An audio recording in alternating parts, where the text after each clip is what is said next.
রাজধানীর এভারকেয়ার হাসপাতালে চিকিৎসাধীন প্রধানমন্ত্রীর রাজনৈতিক উপদেষ্টা ও বিএনপির স্থায়ী কমিটির সদস্য মির্জা আব্বাসকে কিন্তু দেখতে এসেছিলেন প্রধানমন্ত্রী তারেক রহমান।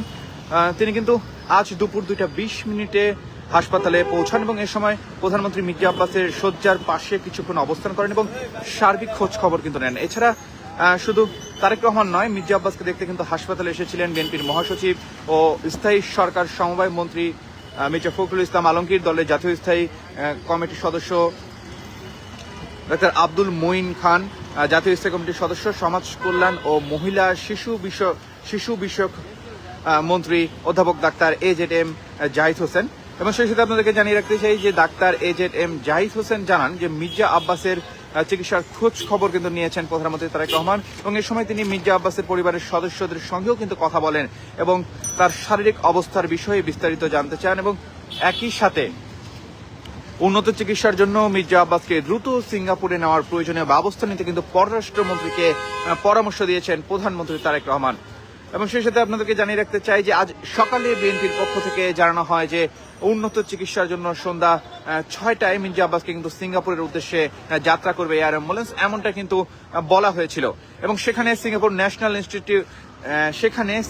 ন্যাশনাল ইউনিভার্সিটি হাসপাতালের নিউরোসায়েন্স বিভাগে তাকে কিন্তু ভর্তি করানো হবে, এমনটা কিন্তু তথ্য আমাদেরকে দেওয়া হয়। আপনাদেরকে জানিয়ে রাখতে চাই যে গত বুধবার রাতে হঠাৎ অসুস্থ হয়ে জ্ঞান হারালে রাজধানীর বসুন্ধরায় এভারকেয়ার হাসপাতালে কিন্তু ভর্তি করা হয় প্রধানমন্ত্রীর রাজনৈতিক উপদেষ্টা ও বিএনপির জাতীয় স্থায়ী কমিটির সদস্য মির্জা আব্বাসকে। এবং আপনারা ইতিমধ্যে জানেন যে এই এভারকেয়ার হাসপাতালে কিন্তু দীর্ঘদিন ভর্তি ছিলেন বেগম খালেদা জিয়া এবং চিকিৎসাধীন অবস্থায় কিন্তু তিনি মারা যান। এবং এই এভারকেয়ারই কিন্তু এই মুহূর্তে আইসিইউতে ভর্তি রয়েছেন মির্জা আব্বাস। এবং আপনাদেরকে যেমনটা বলছিলাম যে সন্ধ্যায় কিন্তু সিঙ্গাপুরে নেওয়া হচ্ছে মির্জা আব্বাসকে। দর্শক, প্রধানমন্ত্রী তারেক রহমানের রাজনৈতিক উপদেষ্টা ও সংসদ সদস্য মির্জা আব্বাসকে উন্নত চিকিৎসার জন্য কিন্তু সিঙ্গাপুরে নেওয়া হচ্ছে এবং সন্ধ্যায় এয়ার অ্যাম্বুলেন্সে করে তাকে সিঙ্গাপুরের হাসপাতালে নেওয়া হবে, এমনটাই কিন্তু আমাদেরকে জানানো হয়েছে। এবং বর্তমানে তিনি রাজধানীর এভারকেয়ার হাসপাতালে চিকিৎসাধীন রয়েছেন। এবং সেই সাথে আজ বেলা 11:20 দিকে বিএনপির মিডিয়া সেলের সদস্য সাইরুল কবির খান আমাদেরকে বিষয়টি কিন্তু নিশ্চিত করেন এবং সাইরুল কবির খান যেটা জানান যে চিকিৎসকদের পরামর্শ অনুযায়ী মির্জা আব্বাসের পরিবার তাকে সিঙ্গাপুরে নেওয়ার সিদ্ধান্ত নিয়েছে। এবং আজ সন্ধ্যা 6টার দিকে একটি বিশেষ এয়ার অ্যাম্বুলেন্সে করে তাকে সিঙ্গাপুরের উদ্দেশ্যে নেওয়া হবে, এমনটা কিন্তু আমাদের কাছে তথ্য রয়েছে।